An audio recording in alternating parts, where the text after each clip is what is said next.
O evangelho de hoje, evangelho de Lucas, capítulo 14, versículo 1 a 6. Aconteceu que num dia de sábado, Jesus foi comer na casa de um dos chefes dos fariseus e eles o observavam.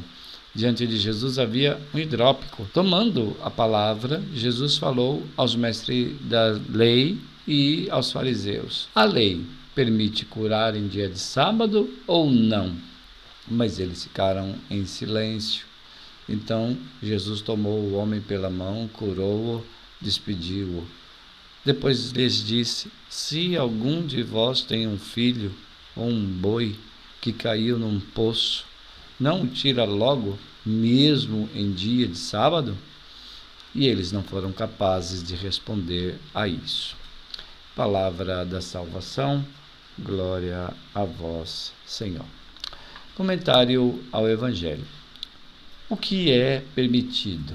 É a primeira colocação que surge desse evangelho como uma pergunta, né? Que o fundamento, assim, o que está por trás desse texto, exatamente essa questão: o que é permitido? Jesus reelabora o sentido disso, né? O sentido daquilo que na mentalidade daqueles homens da sociedade de Jesus, aquilo que era permitido ou proibido. Por quê? Porque para eles, ser fiel a Deus significava fazer o que era permitido e não fazer o que era proibido, que estava a prática deles, né? Alguém pode dizer, é simples assim, fazer o que é permitido e não fazer o que é proibido, né? Parece simples assim. Mas, na verdade, se nós formos ver os evangelhos anteriores a este de hoje, nós vamos ver que, na verdade, não é tão simples assim, né? Por quê? Porque havia muita dissimulação, muita má-fé em torno da prática da lei do Antigo Testamento, né? Páginas e mais páginas da Bíblia criticam essa vivência dissimulada da lei do Antigo Testamento, né? E assim não se vivia uma experiência religiosa, aliás, assim se vivia uma experiência religiosa baseada na hipocrisia, né? Vários evangelhos nós já refletimos sobre isso. Então, a pergunta é: a lei permite curar em dia de sábado ou não? Jesus faz essa pergunta, né? Curar em dia de sábado significaria fazer o bem ao outro, né? Isso é permitido ou não? É uma transgressão da lei fazer o bem ao outro? É um trabalho proibido no Antigo Testamento por causa da lei do descanso? Então Jesus coloca em questão isso, né? Depois ele desloca o foco para outro ponto, né? Para poder responder a essa questão, né? Jesus disse: se algum de vós tem um filho ou um boi que caiu no poço, não o tira logo, mesmo em dia de sábado, né? E aí comparando as duas perguntas, né?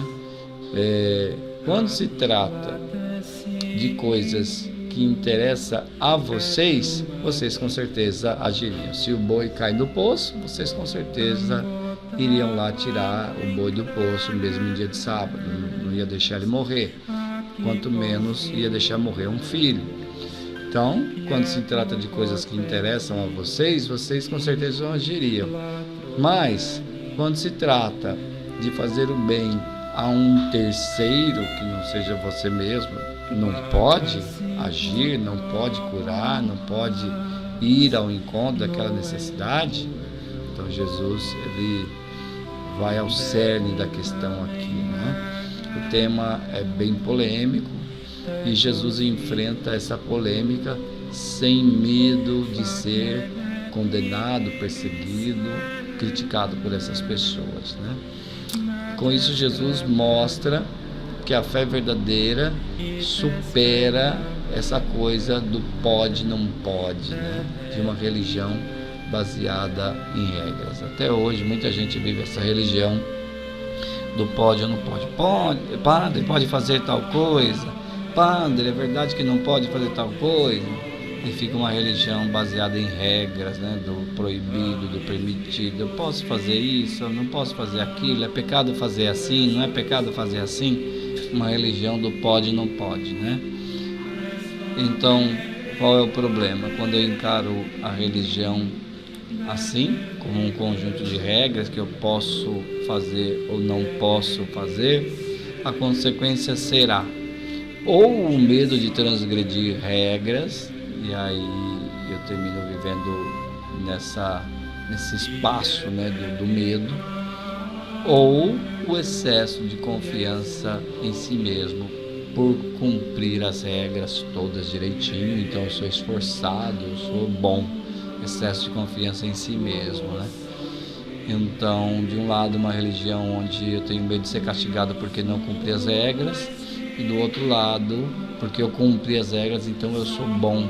Então, a presunção de ter vivido a experiência religiosa, né? Veja que são dois opostos que não agradam a Deus. Então é preciso sair dessa religião do pode ou não pode e ir ao sentido mais profundo, buscar na religião essa experiência de ser de Deus, de ser livre em Deus, né? E sobretudo no nosso relacionamento com o outro, olhar o semelhante não como um infiel que não faz a regra, que não pratica a regra, né? Ou que não pratica a minha fé, mas o outro como alguém que está no meu caminho e Deus colocou no meu caminho. Então eu posso aproveitar dessa oferta que Deus faz, mesmo que essa pessoa não creia, não pratique as mesmas regras que eu pratico, né? Aproveitar para aprender algo novo dessa pessoa, né? Enriquecer-se com essa pessoa e ao mesmo tempo enriquecer o horizonte desta pessoa com a minha experiência de fé, né? A experiência que eu transmito ao outro. Então peçamos ao Senhor que Ele ilumine nossa inteligência para que a gente haja com essa liberdade dos filhos de Deus, né? Que a nossa inteligência então seja iluminada com a sua graça, para que cresça em nós essa sabedoria, que a nossa inteligência não fique só como inteligência, mas que vire de fato sabedoria. Senhor, nós te pedimos isso, queremos crescer, ser iluminados pela sua graça, ter uma inteligência iluminada pela sua graça, para que vivamos o mais profundo da nossa adesão à nossa fé. Não uma religião baseada em regras, mas uma religião baseada no ser totalmente de Deus. Glória ao Pai, ao Filho e ao Espírito Santo, como era no princípio, agora e sempre. Amém.